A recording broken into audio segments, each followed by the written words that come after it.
Vencer la timidez. Por otro lado, había esa inmensa necesidad de expresar. Y entonces, cuando yo encontré el teatro, descubrí que se juntaban las dos cosas, esa timidez y esa reserva, con esas ganas de expresión, y que encontraba una excusa a través de una especie de máscara para hablar, para decir, para mostrarme, para borrar a Diego, a ese Diego tímido, y darle vida a ese otro. Se llevó una gran sorpresa. Pero resulta que a lo largo del tiempo, descubriendo una enorme empatía con esta persona, terminé enterándome de que yo en realidad era hijo de él. ¿Qué pasó en ese viaje? ¿Qué decisiones tomó? Y en ese viaje de ida y vuelta tomé todas las decisiones que me tienen hoy aquí. La persona que soy. Yo no soy muy consciente de la persona que soy. Quiero decir, de lo que he acumulado a lo largo de mi vida. De la figura que dicen que soy. Así lo veo. O sea, yo no me siento... O sea, yo salgo a la calle y de repente, ¡ay, Diego, una foto y tal! Y yo me sorprende un poco todavía. La autoconfianza. Creo que es un asunto que se construye. Y se construye a partir de la exposición. A partir de entender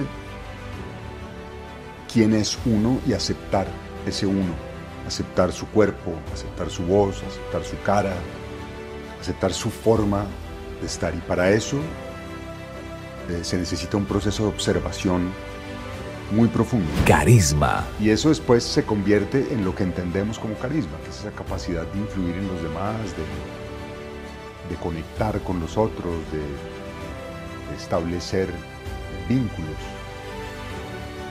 Y ahí es donde yo creo que no, definitivamente no es un don de unos pocos elegidos. ¿Sí? El sueño americano. Me dijo, claro, yo le puedo conseguir un agente en Los Ángeles, pero usted tiene que saber que va a entrar en una cola de actores que son por ahí 100,000 sindicalizados en Estados Unidos, de los cuales solamente tienen trabajo el 20%, y los demás son todos unos berracos y hacen casting todos los días. Y usted probablemente le toque lavar baños en McDonald's. Todos tenemos miedos. Mira, cuando yo hice mi primer stand-up, me paralicé. Tuve pánico escénico por primera vez en mi vida. El episodio de hoy es con uno de los mejores actores de Colombia en los últimos años, con Diego Trujillo. Y tú te preguntarás, ¿por qué en Hackers un actor? Por muchas razones que vas a encontrar en el episodio. Pero aquí te voy a contar varias. Uno, por su historia de resiliencia, por encontrar propósito, por sobre todo cómo está trabajando el carisma en él y en otros, por entender la humanidad en una industria compleja y también para fomentar la creatividad en los equipos. Prepárate, acomódate, porque este es un episodio único que te va a servir para ser un mejor líder que conecte con sus equipos. Diego, qué honor tenerte en Hackers del Talento. Muchas gracias, es un gusto. Pues esto es una venganza, pero no tan grande como el espacio que tuvimos hace un tiempo ahí como con 1,000 personas. Ajá. Bueno, espero que no sea grave, que no sea demasiado fuerte la venganza. Sí. La idea de este episodio es conversar un poco sobre ti, sobre tu historia y hablar de ese tema del carisma y que se ata mucho al liderazgo. Y incluso me voy a atrever a irme por allá. Nosotros arrancamos a veces por el lado B, pero quiero meterme por lo técnico y es el carisma. Ajá. Y quiero arrancar preguntándote si tú ¿cuándo sentiste tú que dijiste, oye, yo tengo como que carisma? Sí, pues es un asunto que ha estado presente en mi vida, pero de una manera muy ambigua y muy contradictoria, casi como tú lo mencionas, con un lado A y un lado B, porque yo soy una persona, y sobre todo hace mucho tiempo, cuando era niño y joven, muy tímido, tremendamente tímido, y uno podría decir una persona tímida, cero carismática. Pero por otro lado había esa inmensa necesidad de expresar. Y entonces cuando yo encontré el teatro, descubrí que se juntaban las dos cosas, esa timidez y esa reserva, con esas ganas de expresión, y que encontraba una excusa a través de una especie de máscara para para hablar, para decir, para mostrarme, para borrar a Diego, a ese Diego tímido y darle vida a ese otro ser. Y ahí entendí que podía ser carismático, que esa persona que podía hablar desinhibida, que se aceptaba sobre un escenario, que perdía el miedo a hablar en público, era carismática y enganchaba con la audiencia. O sea, tú ahí mismo viendo las reacciones de la gente en el público decías, uy, Sí, como que están reaccionando como bien. sí. Y entonces empecé a descubrir un talento que era ese, era la comunicación, pero con la excusa de un escenario. Ese momento que descubres el teatro, ¿qué edad tenías? Estaba en el colegio, tenía 16 años y me metí al grupo de teatro tratando de vencer la timidez, pero me llamaba mucho la atención lo que veía sobre el escenario, me fascinaba. Y entré al grupo y cuando me paré en el escenario dije, esto es lo mío. ¿Te sentiste Sí, diferente? liberado de alguna manera. ¿Y te jugó malas pasadas la timidez? Sí. ¿Chiquito? Muchas. Te voy a decir que perdí una beca. Yo estudié arquitectura y después aspiré a una beca Fulbright Sí. de planeación urbana. Hice un muy buen examen y perdí la beca en la entrevista. Me paralicé del susto. Pues esto es una reunión con 8 personas, todos intelectuales, gente, y yo ahí solo enfrente a ellos en una mesa, en la cabecera de la mesa y todos indagando, me paralicé, no supe qué decir, dije toda clase de estupideces, perdí la beca. Repito mucho en este episodio un cuento chino que se llama Buena suerte, mala suerte. Y uno a veces no sabe si eso fue buena suerte o fue mala suerte para ti. Sí, ¿no? sí, parte de ese destino personal que creo que es muy valioso de entender, no quedarse con eso que dices de una frustración, sino al contrario, es un episodio que le da paso A otra versión. a otra versión. Y cuéntame tus papás. ¿Quiénes son o quiénes eran? Es una historia bien compleja, yo tengo es muy, muy compleja, pero muy interesante también en ese sentido. Mis padres fueron separados desde que yo era muy chiquito. Somos 4 hermanos, a mi hermana menor le llevo 3 años. Cuando yo tenía alrededor de 4 años se separaron y pasé el resto de mi vida teniendo como figura paterna al novio de mi madre. Okay. Ese es como mi gran referente en la vida. Pero resulta que a lo largo del tiempo, descubriendo una enorme empatía con esta persona, terminé enterándome de que yo en realidad era hijo de él. No. Sí. Esa es una historia, pues obviamente no voy a decir nombres ni absolutamente nada, pero es una historia que transformó mi vida completamente. La transformó no solo durante el proceso que viví con su presencia y su cercanía y su influencia, sino después al enterarme y comprobar que evidentemente tenía mucho más que ver con él que con nadie.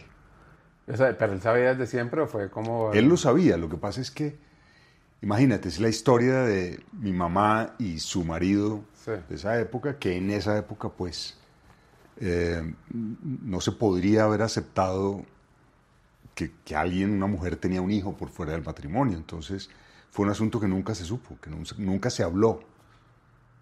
Del que yo tenía indicios, una cosa muy Sí. del Y sentimiento. físicamente había... Claro, claro. ¿Cuántos años tenías cuando te enteraste?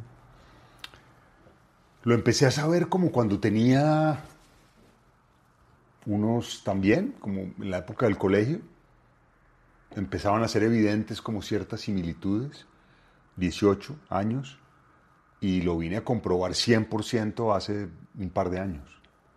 El otro día hay una historia también de esas de estas páginas web que tú puedes hacer un seguimiento a tu ADN.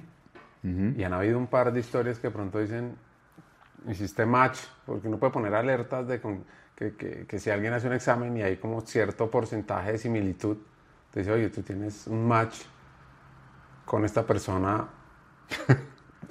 tienen que hablar. Claro.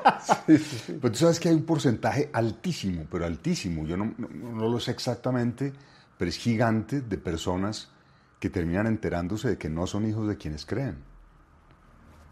Claro. Es una historia, eso es bastante frecuente. Sí. Incluso por eso en ciertas culturas, por ejemplo, el apellido es el de la mamá. Claro. Porque seguro uno sí sabe quién es su mamá. Y ese es el pavor de los hombres, o ha sido el pavor de los hombres a lo largo de la historia, y por eso los cinturones de castidad, y no es para que no tengan sexo, no, es para que no les metan un hijo, Exacto. un hijo ajeno. Claro. Y entonces, bueno, teatro, o sea, tú soñabas ser un Salmona, me imagino, en su momento. Sí. Yo relegué la historia del teatro porque primero no era una cosa bien vista en esa época. Uh-huh. Los actores eran unos seres vagos. ¿Y eran así realmente? No. O sí, porque es que no había tampoco lugares de formación serios, profesionales en Colombia. Okay. Tú estudiabas actuación en Nueva York o en Europa, en España, no sé, pero yo no tenía esa posibilidad. Entonces, pues tenía que escoger una carrera profesional. Era como lo que estaba establecido y bien visto. Y, no sé, quizás lo más cercano a lo artístico fue la arquitectura, que me gustaba mucho y me encanta la arquitectura. Y soñaba en algún momento con ser de verdad un gran diseñador y no lo fui. Entonces, también durante ese proceso de ejercer la arquitectura, pues pasé por entender que no me destacaba. Y hay algo dentro de mí que me lleva a esa necesidad de destacarme en lo que hago. O sea, cuando te paraste en ese teatro y veías que la gente te sonreía, aplaudía, decías, uy, esto se siente bien. Es maravilloso, claro. Es una cosa de aceptación, pero además es una cosa de ego y es una cosa de estoy haciendo las cosas bien. ¿Y fue fácil la conversación en la casa de decir, oiga, esto de arquitectura no fue...? No, fue dificilísimo. Y fue un proceso que terminó en una crisis tremenda, una crisis complicadísima porque involucró además mi matrimonio. Ah, ¿ya estabas casado ahí? Estaba casado. O sea, tú trabajaste un tiempo como arquitecto. 10 años. Yo ejercí 10 años, diseñé, construí y finalmente tomé la decisión de dejar todo. Tenía una carpintería, bueno. Y claro, fue un proceso en donde todo empezó a tambalear y empezaron a llamarme a hacer cosas chiquitas en televisión y ahí empecé a sentir que definitivamente había algo de eso que me apasionaba profundamente. Y la arquitectura, no. Y además, en ese momento, el matrimonio estaba también complicado. Entonces hice un viaje, me fui en moto para Santa Marta. ¿Solo? Solo. Y en ese viaje de ida y vuelta tomé todas las decisiones que me tienen hoy aquí. O sea, la moto es medio tu terapia. Sí. Por eso me llamó la atención que te interesara lo de los diarios de motocicleta. Porque esos viajes para mí, yo soy una persona, no diré que solitaria, pero me gusta la soledad, porque en la soledad soy creativo y me invento mis cosas y ensayo las cosas y leo y produzco ideas y tal. Y en los viajes y viajes en moto pienso mucho. Es como una especie de meditación en movimiento. Sí, tengo un amigo que desde que lo conozco tiene moto y ahora se fue a vivir a Madrid. Y yo, ¿qué? ¿Usted qué hace el fin de semana? No, salgo en mi moto. Y yo, pero, no sé, no sale a rumbear. No, en mi moto Sí. me voy y me muestra las fotos. Y yo, no, pues claro, espectacular. Sí. Pero, yo después entendí que era también ese momento de él con él. Claro. Y bueno, es que a mí, por ejemplo, en los viajes, yo siento que para mí viajar es como parte de organizar un poco mis ideas. Ajá. No, nunca le he dado a la moto, pero sí, pues, digamos, bicicleta o digamos, en el avión, por ejemplo, Ajá. para mí escribir y reflexionar es como Claro. esa terapia. Entonces, en una moto, fuiste a Santa Marta, volviste. Sí.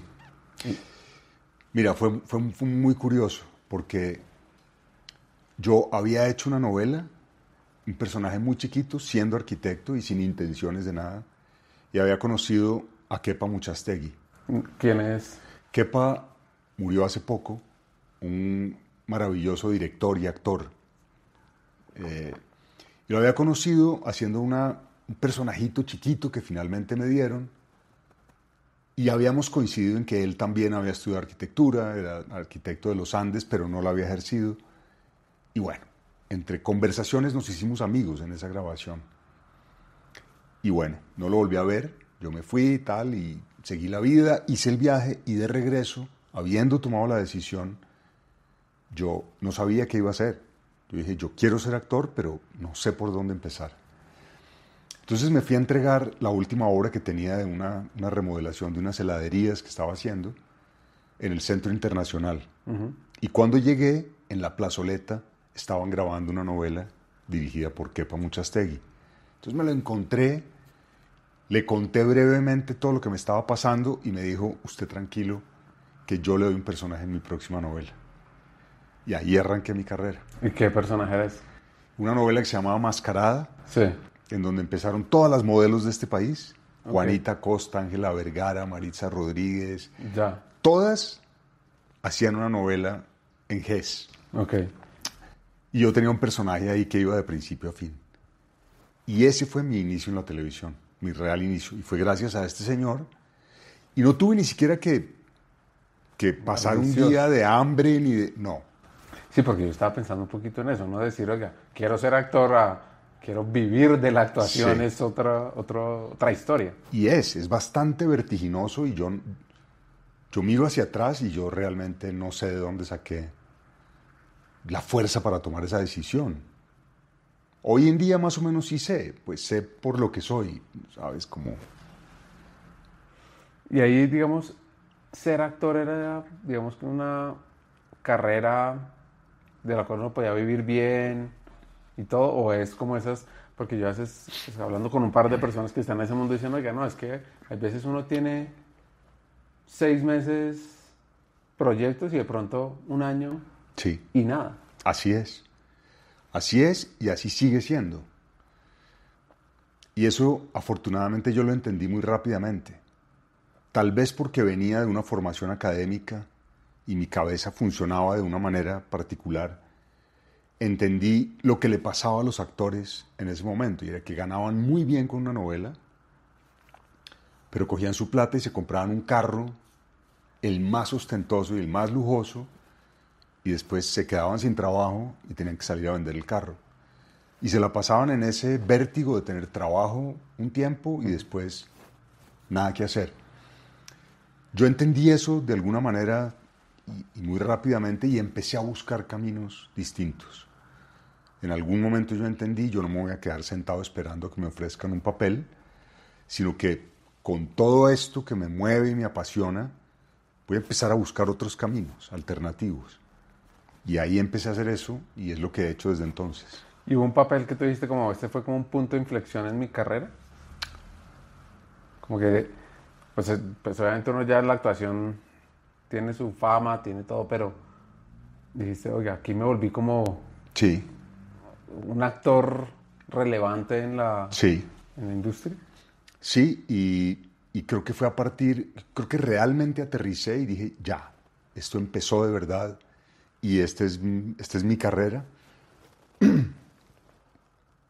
Cuando me gané el primer premio a Mejor Actor de Reparto, y esto era el premio Simón Bolívar. Okay. Que fue la última versión de premio Simón Bolívar en actuación, y me lo gané haciendo una novela que se llamaba Perro Amor. Okay. Y ahí definitivamente entendí y dije, ya, esta es mi carrera y es mi vida, y voy profesionalmente con esto. Tú, líder de recursos humanos, el futuro de tu compañía depende de lo que tu equipo de HR, de talento, pueda lograr en atracción, en desarrollo y en transformación. Y por eso pensamos en ti, porque te tenemos un nuevo programa de formación. Llega la Academia Hackers del Talento LATAM, corte número 8. Tenemos las aplicaciones y las inscripciones abiertas para que aprendas de manera exclusiva con CHROs y CEOs de compañías líderes. Ellos no te van a dar teoría. A través de casos reales compartirán cómo lograron que su área dejara de ser de soporte y se convirtiera en la estrategia de negocio con resultados reales. Vas a tener un espacio con líderes que lo primero que harán será trabajar en ti, en tu mindset y en tu liderazgo. Porque antes de transformar una organización, tienes que hackearte a ti mismo. Luego, serás desafiado a pensar distinto, a ampliar tu visión estratégica de negocio, de influencia, de impacto, de transformación, de uso de tecnología. Son 24 sesiones en vivo, prácticas intensas, donde aprenderás a usar la data, la IA, la humanización como tus armas de liderazgo. Saldrás con proyectos listos para generar impacto inmediato en tu rol, en tu equipo, en tu empresa. Aquí no vienes a escuchar, vienes a liderar el cambio. Y no estarás solo. Cada cohorte son 30 personas. Y luego cuando te gradúas, haces parte del alumni, más de 300 líderes que están en 10 países en América Latina, una comunidad poderosa que comparte, colabora, abre puertas. Y te cuento que el 20% de nuestro alumni ya está en posiciones de liderazgo. ¿Te imaginas lo que puede significar para ti? Así que las aplicaciones están abiertas en la Academia Hackers del Talento LATAM Corte 8. Pero los cupos son limitados. Entra a hackersdeltalento.com, da el paso, aplica. Busca también el botón que sale en YouTube o en la descripción del episodio también está el enlace.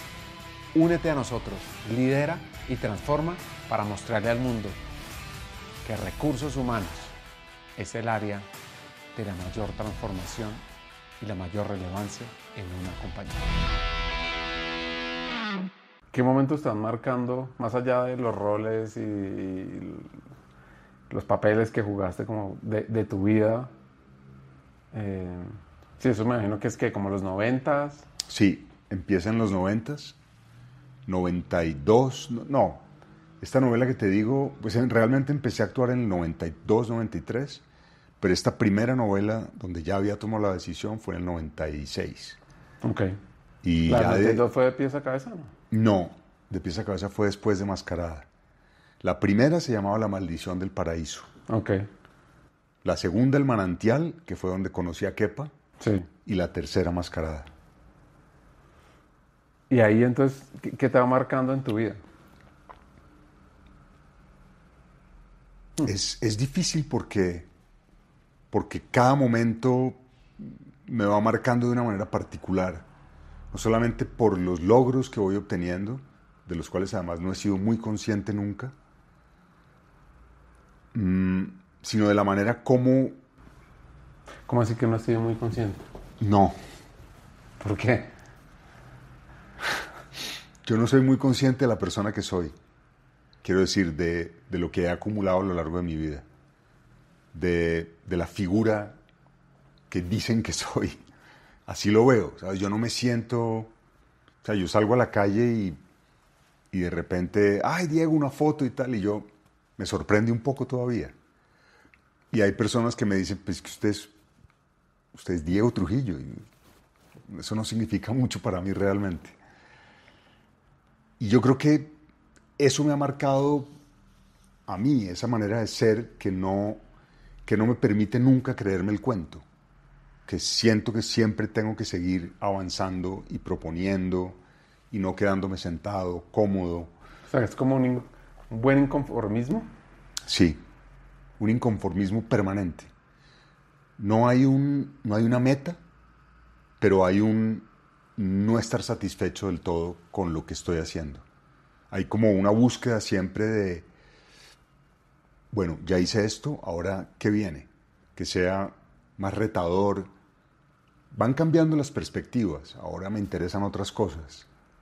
Que me sigue interesando la actuación, pero quiero ir un poco más allá. Porque también el camino, me imagino que del artista es no solo la televisión, sino todo lo que comprende el arte, ¿no? Claro. Como una manera de expresarse. Claro. Y eso ese es un descubrimiento fundamental para mí. Y por eso termino haciendo fotos, y por eso termino haciendo stand-up, y por eso termino haciendo, creo que uno de los primeros podcasts que se hicieron ¿Ah, sí? en pandemia, pero solo era voz. No había entrevistas ni había nada, sino me inventé un podcast para desaburrirme que se llama Aquí les dejo, que está publicado, que era yo leyendo poesía y leyendo textos y cosas. Y he hecho audiolibros, y he hecho presentaciones de eventos, y bueno, MasterChef y recetas y redes sociales y un cúmulo de cosas. Una de las preguntas que yo me hago cuando uno se expone tanto, porque al final el artista, sus ideas y todo, sea en televisión o sea en una foto, se expone a la crítica. Sí. ¿Cómo maneja uno eso? Porque hay gente que dice, no, yo quiero ser Instagram, yo quiero ser YouTuber. Sí, no, muy chévere. Pero es que no sabes todos los haters Claro. y lovers que vas a tener, pero... Sí.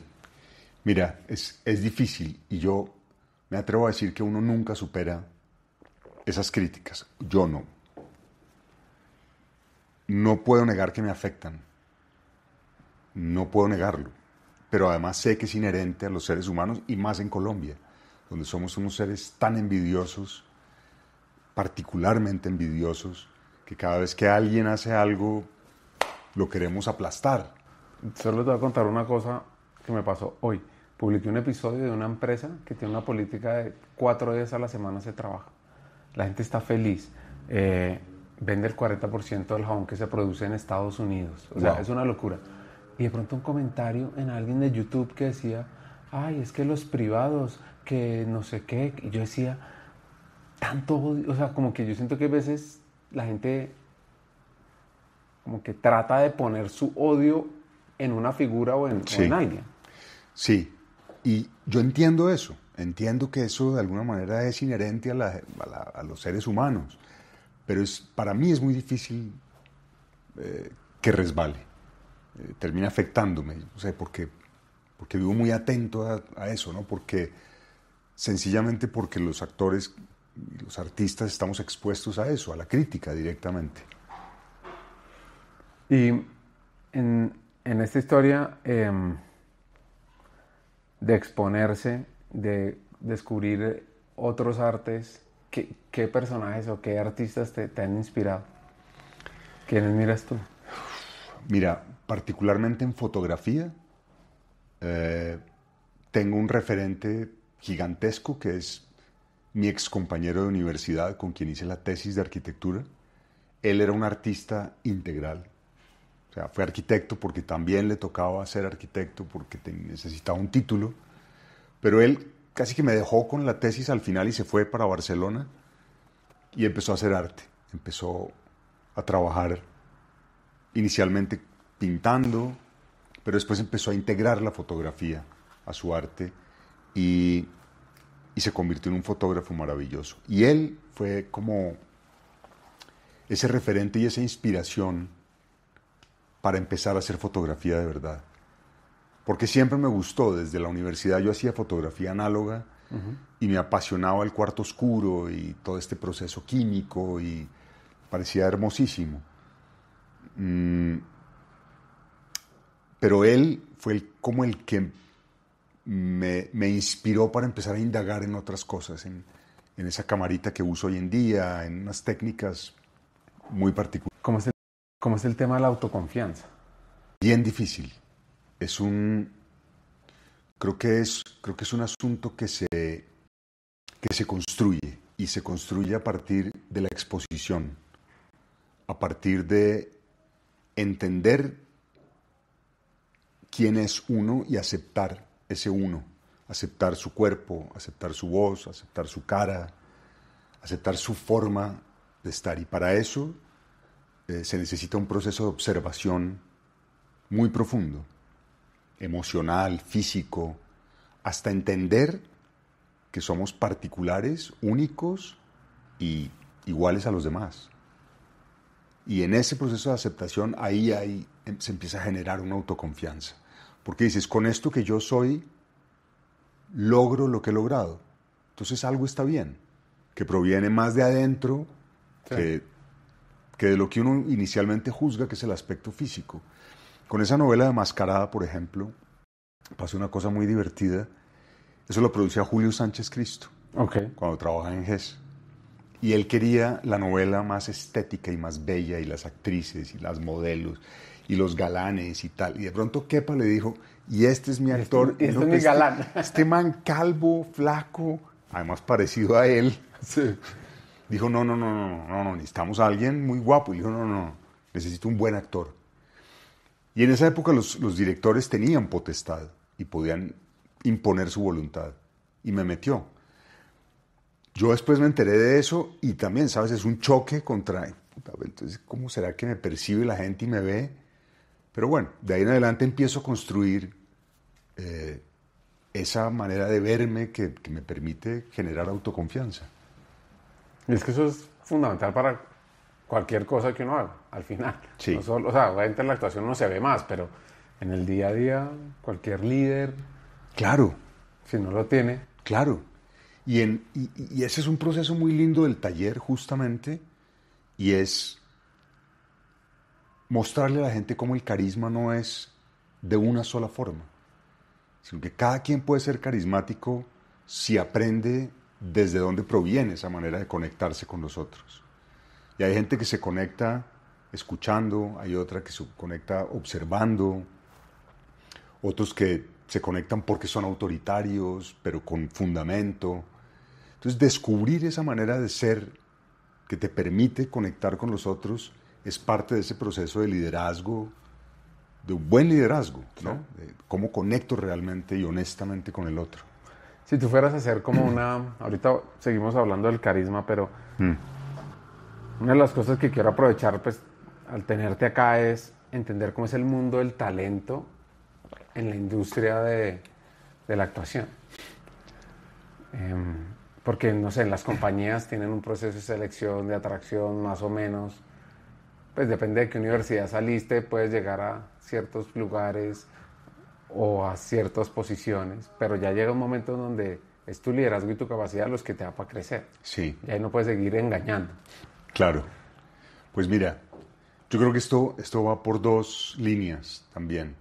La línea personal, que tiene un poco que ver con ese talento que tienes naturalmente, que te permite ser más o menos versátil.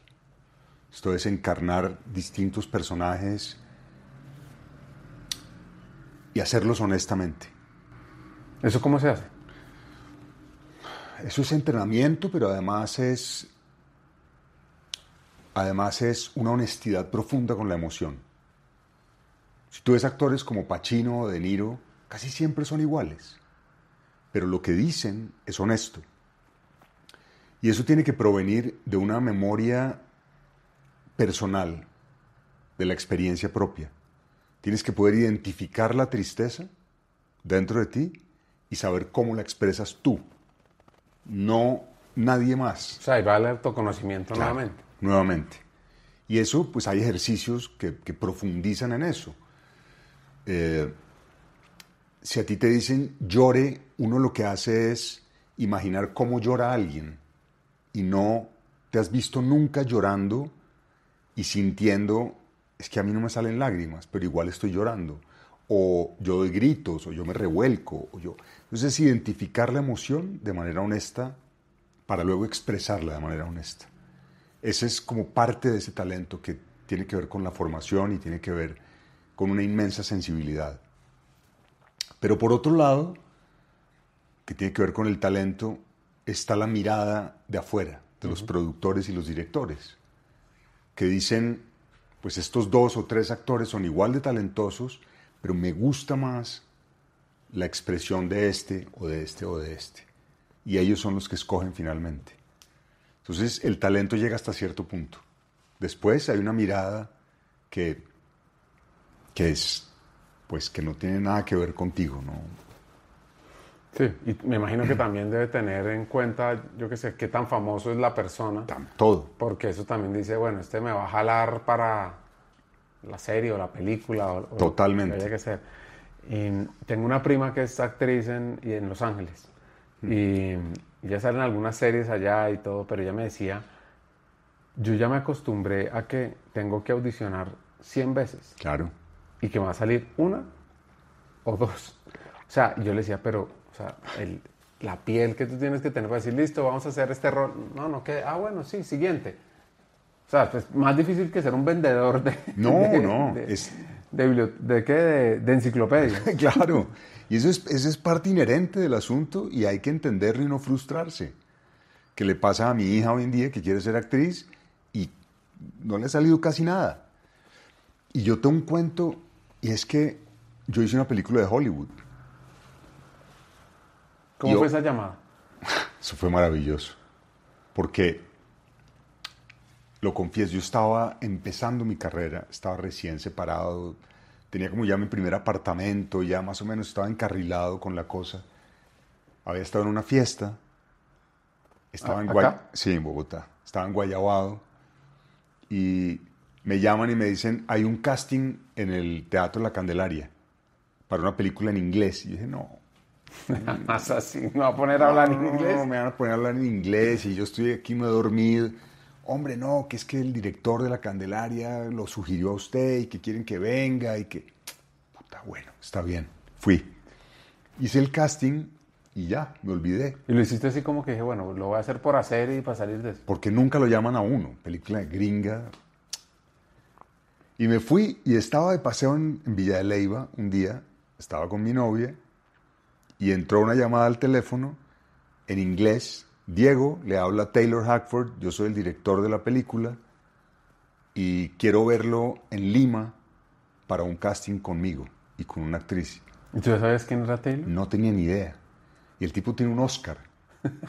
O sea, hizo El abogado del diablo, hizo, bueno, unas películas. ¿Y por qué se ganó el Oscar? Por un documental, Okay. empezando. Y yo todavía no creía. Y me dice, deme su correo, tal, le envío los pasajes y tal. Llegué y estaban los pasajes a Lima. Dije, miedo, no puede ser. Y me fui para Lima y me dio el personaje.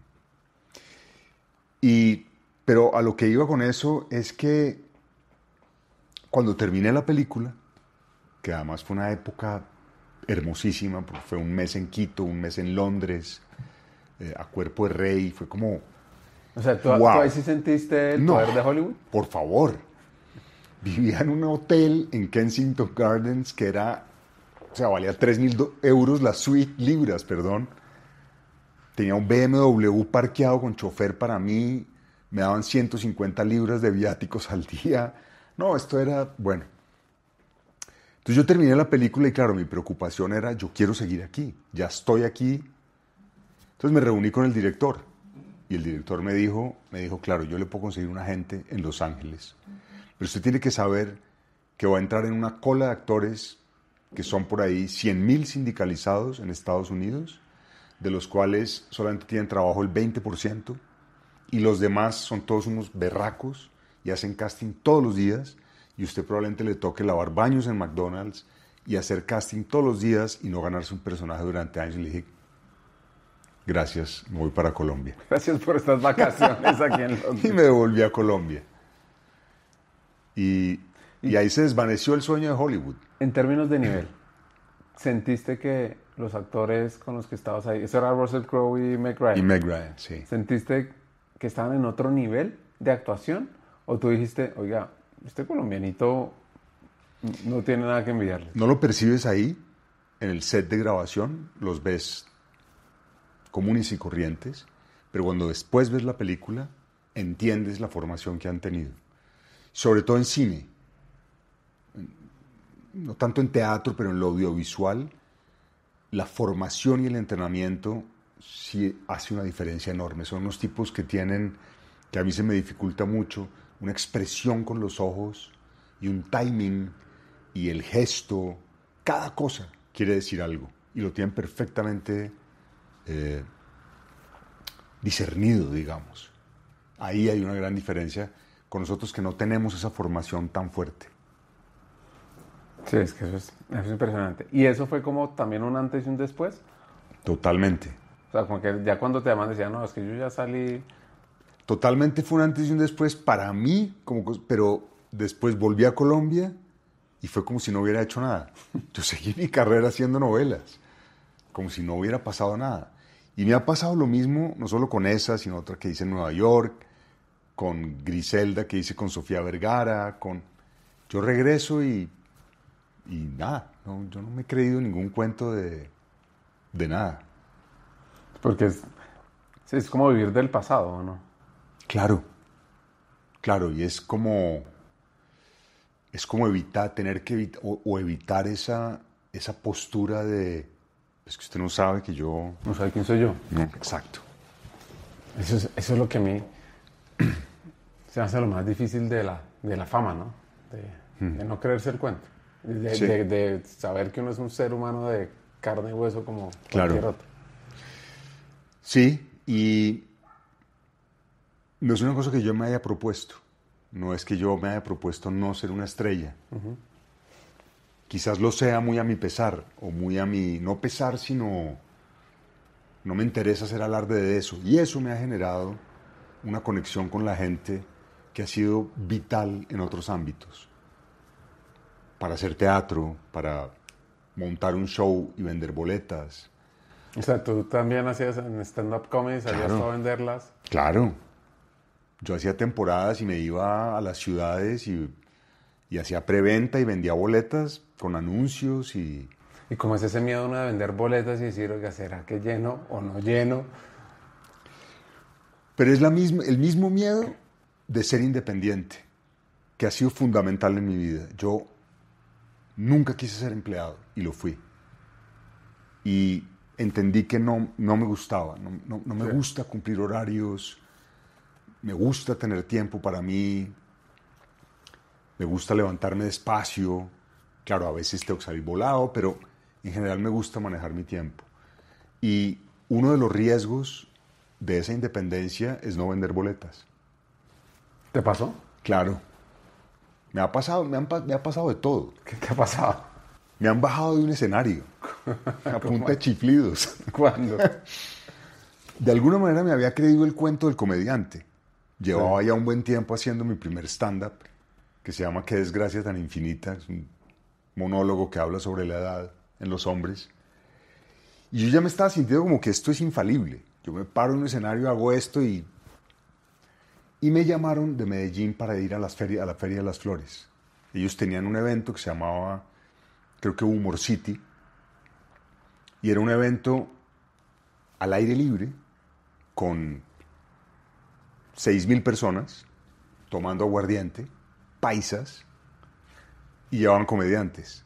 Y mi monólogo, que es Qué desgracia tan infinita, es un lenguaje moderado, cero vulgar, un poco elaborado el humor, es humor negro. Y esta gente acostumbrada a Suso, a Montecristo, bueno, no sé. Me paré y a los 10 minutos empezaron a chiflar. ¿Qué hace uno ahí? Aceptar la derrota. A los 15 minutos dije muchas gracias, buenas noches, colgué el micrófono y me fui. Es que eso es lo que uno no ve. Claro. O sea, y eso es lo más... Uno ve Meg Ryan y Russell Crowe. Claro. Y esas cosas son las más formadoras de todas. Mira, cuando yo hice mi primer stand-up, me paralicé. Tuve pánico escénico por primera vez en mi vida. Nuevamente, había una especie de certeza de que yo había hecho teatro, había hecho ya mucha televisión, me había ganado premios. Entonces yo me fui de viaje a llevar una película a un festival de cine a China, Festival de Cine de Shanghai. Y durante ese tiempo, estaba mucho tiempo encerrado en el hotel, porque además decidí quedarme más tiempo. Escribí mi primer stand-up, mis reflexiones personales sobre ese momento de vida y tal. Y yo dije, esta vaina es pan comido.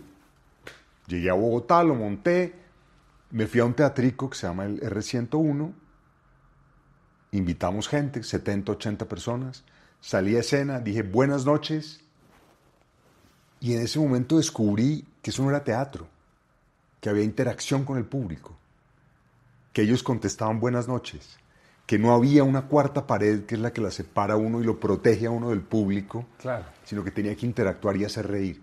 y se me paralizó la lengua. Te digo que literalmente se convierte en un elemento de piedra que no podía articular palabra. ¿Cuánto, o sea, duraste paralizado y seguiste o dijiste? Seguí torpemente, terminé mal y dije no vuelvo a hacer esto nunca en mi vida. ¿Quién te convenció de lo contrario? La persona que me estaba manejando me dijo, hombre, es normal, estaba nervioso, relájese esta semana, volvemos la semana entrante. Y la semana entrante estuvo mejor. Que también hay veces cuando uno, no es tocar fondo, pero cuando uno dice, oiga, ya me expuse, ya la embarré, de aquí para adelante todo es ganancia.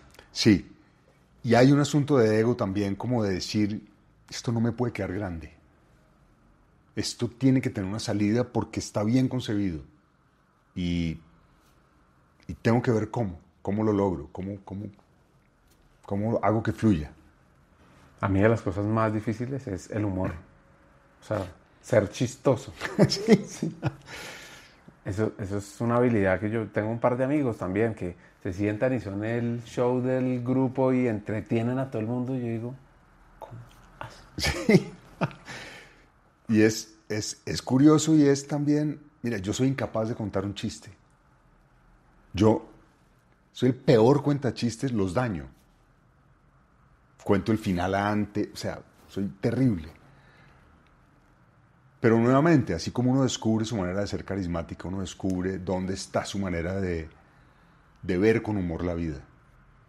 Que creo que para mí es una manera de ser un poco cínico, quizás como de burlarse de sí mismo y de no darle tanta importancia a la vida y a esta cosa tan trascendental, sino de burlarse un poco de todo eso.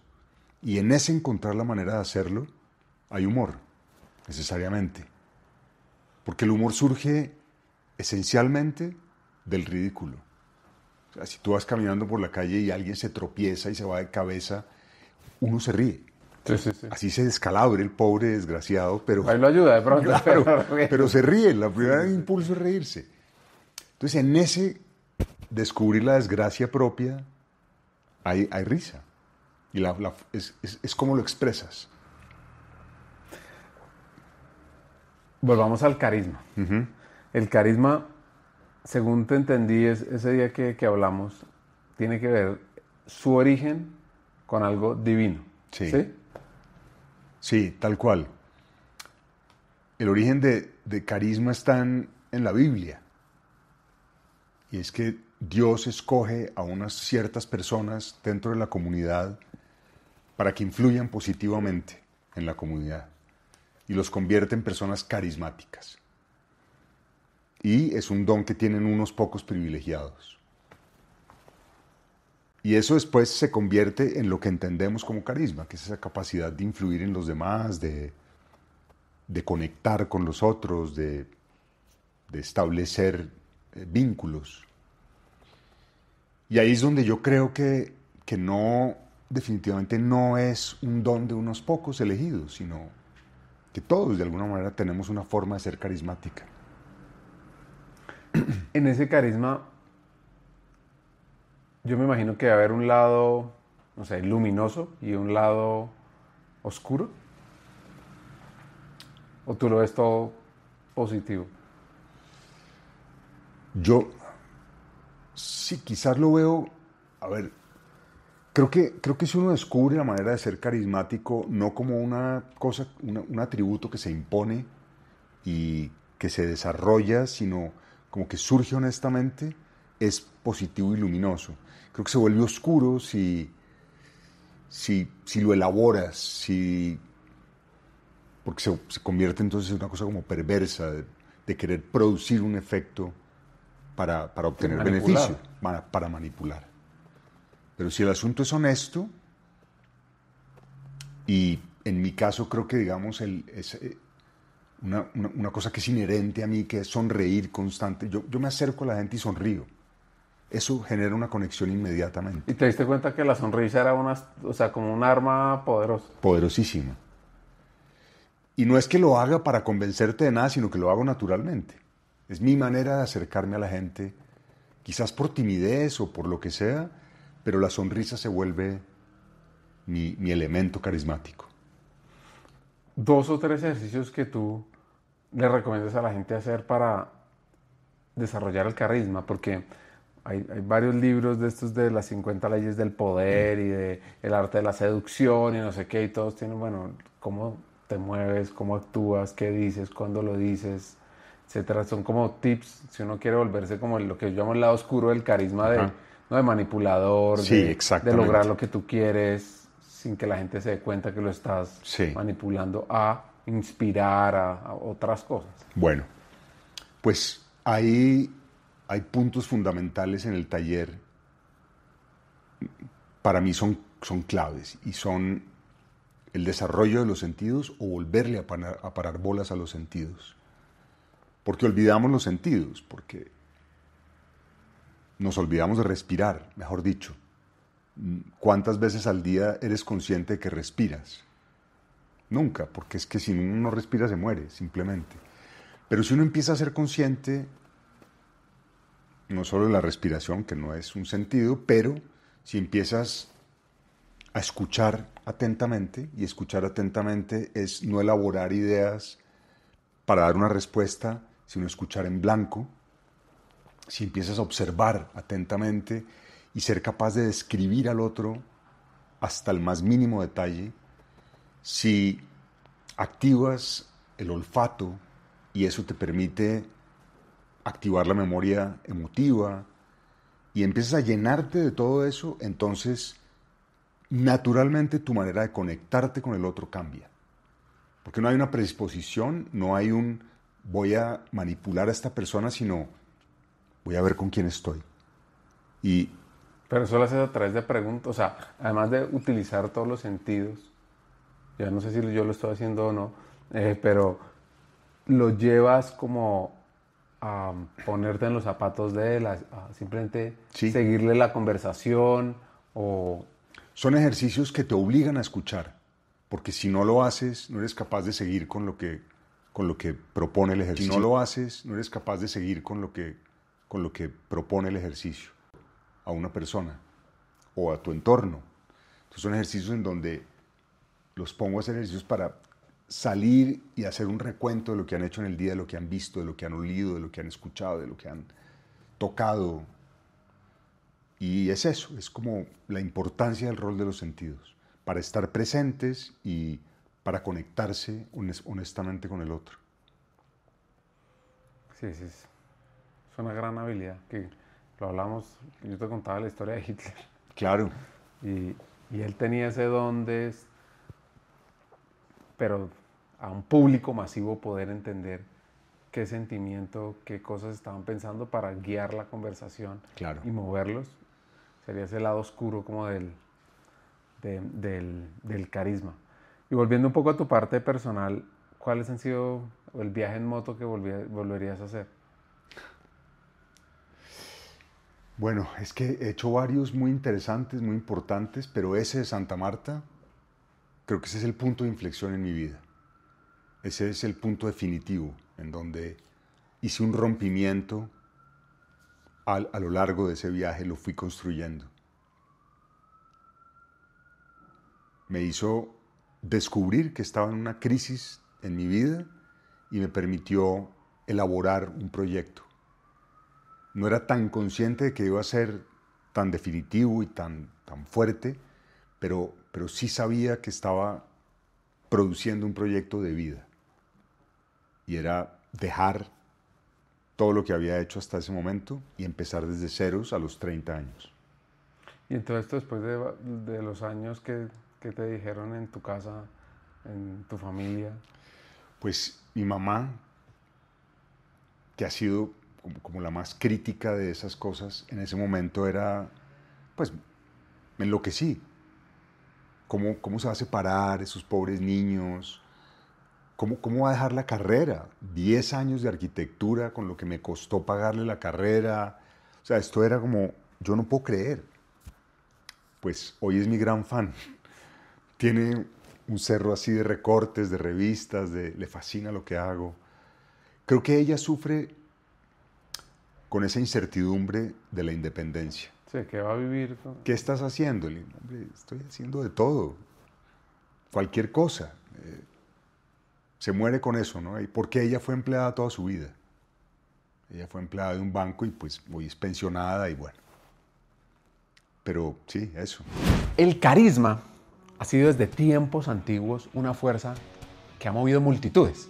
En la Grecia clásica, los oradores como Pericles lograban que una ciudad entera se levantara detrás de sus palabras. No solo por lo que decía, sino por cómo lo decía y la conexión que generaba con esa audiencia.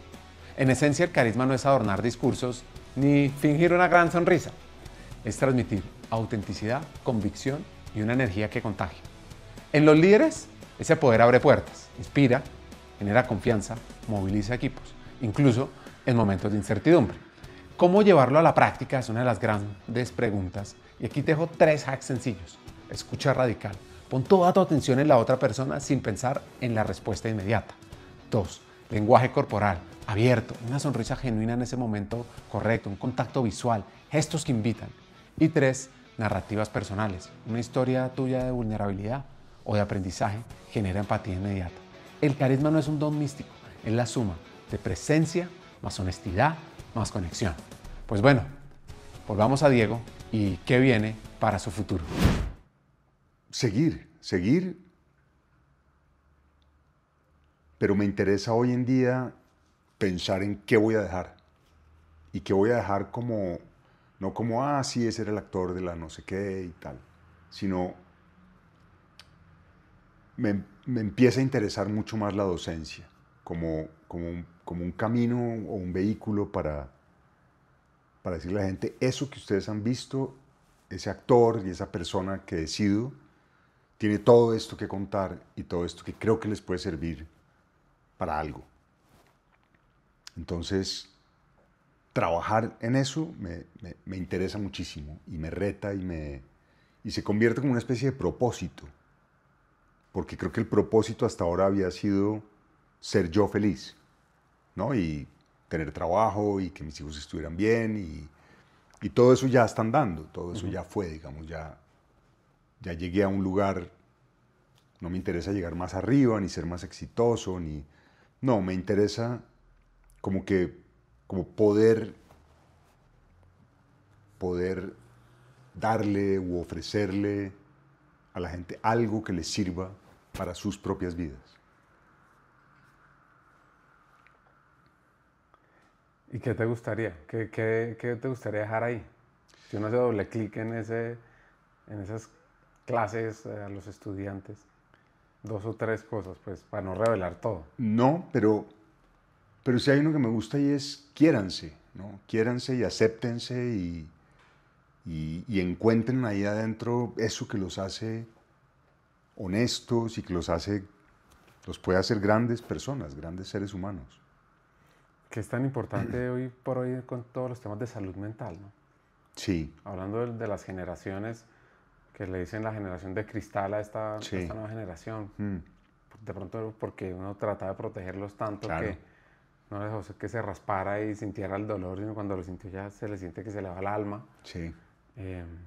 Y tiene también que ver un poquito con eso. Yo creo que sí. Y me han pasado cosas muy interesantes en ese taller. Personas adultas que vienen a hacer el taller de actuación con una idea en la cabeza y terminan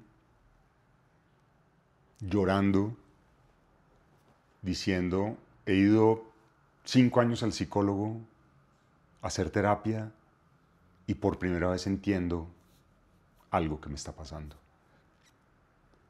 Entonces, si tú puedes promover eso en alguien, y para mí ha sido un descubrimiento, no es como que me propuse, sino que a través del taller he ido descubriendo, wow, esto es interesante, esto es como, me llena muchísimo que la gente pueda llegar a esos lugares y a esos estados a través de algo que yo les muestro. Chévere. ¿Algo que no te haya preguntado? Si quieras. Creo que nunca me han preguntado tanto. Pero te has hecho un montón de entrevistas. No, sí, pero todas distintas, más faranduleras. Esto tiene mucho más que ver con no, ¿y cuántas novias ha tenido? Sí, Sí, me imagino. La novela, ¿de qué se trata? chismes y... Esa parte del chisme estaba pensando ahora que tratando de escuchar de hacer Sí. la técnica, esa parte del chisme se me hace muy difícil Sí, de manejar, que uno estar en boca de todos en algún momento. sí, claro. Inevitable.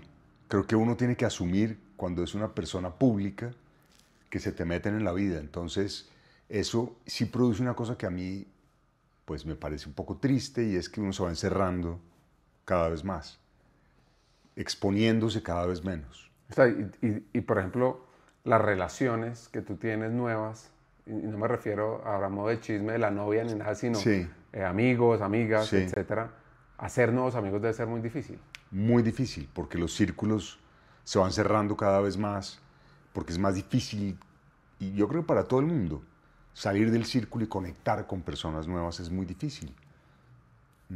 Por eso el auge de esas aplicaciones de citas y esas vainas tan miedosas, ¿no? Sí. Ahorita va a salir un episodio con la de recursos humanos de Tinder. ¡Uy! Yo quiero oír ese podcast. Pero es interesante ver, ellos lo ven más desde una mirada de impacto, de conexión de parejas, eh, pero esa es otra forma de relacionarse. Sí, total. Y ellos sacaron, pues yo no soy de la generación Tinder porque he estado casado, o sea, con mi novia desde los 2001, terminamos un par de años, pero pues desde ahí estamos juntos otra No, vez. yo es que no me puedo dar el Entonces, lujo de estar en Tinder. O sea, no puedo. O sea, Diego, usted está... No. O sea, no hay posibilidad, aunque quisiera. Entonces, pero sí, exacto. Eso, al final, esa es la parte que se me hace difícil de generar relaciones Sí. genuinas en cualquier momento de la vida. Sí, es difícil y se va volviendo cada vez más difícil para uno. Porque seguro también uno pone muchos bloqueos por experiencias pasadas. Claro, y se va limitando todo. Entonces terminas casi que necesariamente relacionándote con la gente de tu propio ámbito, ¿no? De tu propio medio. Que también, de las cosas que valoro mucho de los temas de talento, es la diversidad. Es cuando uno tiene conversaciones con un CEO, con el de recursos humanos, pero con un artista, con, no sé, un deportista, todo eso. Es muy valioso todas esas miradas, a diferencia de solo los de recursos humanos, Claro. solo los CEOs, o solo los actores. Claro, Porque comienza a conectar muchas cosas. claro. Sí. Una pregunta que siempre hacemos para cerrar. El mejor Sí. consejo o un buen consejo que te han dado y un buen consejo que tú das. No se vale ni repetir el consejo ni decir que no te han dado buenos consejos. Sí, es que es difícil porque nunca... Pero quizás quien me dio el primer consejo en la vida, importante, fue Kepa Muchastegui, que yo creo que fue realmente mi mentor. Fue la persona que me inspiró y que sobre todo me dio la fuerza necesaria para seguir. Porque era tremendamente vulnerable en ese momento, acababa de dejar todo en mi vida, estaba empezando de ceros, con una mano adelante y la otra atrás, y él me dijo, mire, en este camino, lo único que importa es perseverar y no desfallecer nunca. Hágale. Yo le voy a dar trabajo en esta novela, pero de ahí en adelante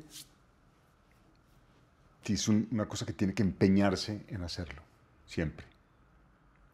¿Y uno que tú das? Uno que yo doy. Sí, cuando me preguntan qué le digo yo a los jóvenes que quieren hacer esto, pero que además sirve para cualquier persona, es busquen la manera de ser absolutamente honestos consigo mismos, con ustedes mismos. Y eso no es tan sencillo como decir, sí, soy honesto. No, es un camino profundo de autoconocimiento que les permita decir si soy buen actor o no. Y eso no es una cuestión de estudio. Pero, o sea, un actor nos... O sea, la pregunta es, ¿nace o se hace? Yo creo que nace, el artista nace, el artista se forma para que su arte sea excelso, digamos. Aprende las técnicas y aprende y se disciplina, pero es en esencia un artista. Ahora, descubrirlo es donde está la clave de todo. Y para eso hay que ser inmensamente honesto consigo mismo. Y decir, lo que yo quiero es éxito y fama y reconocimiento, o realmente es que no puedo evitar ser artista. ¿Algo adicional que quieres que te pregunte? ¿La cédula? No, fantástico. Bueno, gran entrevista, Ricardo. Muchas gracias. Es un gusto conversar contigo siempre. No, un placer y bueno, hay que sigan escuchando Hackers del Talento. Diego, ha sido espectacular esto. Primero conversar en CAFAM con una multitud de más de 1000 personas de recursos humanos y ahora mi venganza de tenerte aquí en Hackers del Talento. Acá dejo mis 5 hacks. 1. ¿Qué tal aceptar el ridículo como maestro? Como cuando a él lo bajaron de un escenario a punta de chiflidos. Ahí entendió que el fracaso forma y fortalece. 2. ¿Cómo hacemos para descubrir la fórmula única de ser carismático? Para Diego fue su sonrisa. Para ti puede ser la escucha, el humor, la serenidad, la vulnerabilidad. Encuentra tu sello personal. 3. Construye autoconfianza desde la aceptación.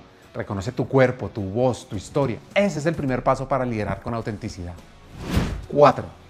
Honestidad radical contigo mismo. ¿Qué tal si te preguntas, ¿soy artista porque no puedo evitarlo o porque busco fama? Que es una simple reflexión, pero que aplica en cualquier rol de liderazgo. Y 3.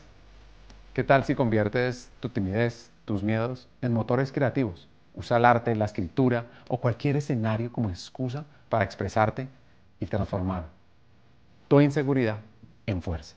Hasta un siguiente episodio y sigamos hackeando el talento. No olvides suscribirte a este canal en YouTube o en Spotify.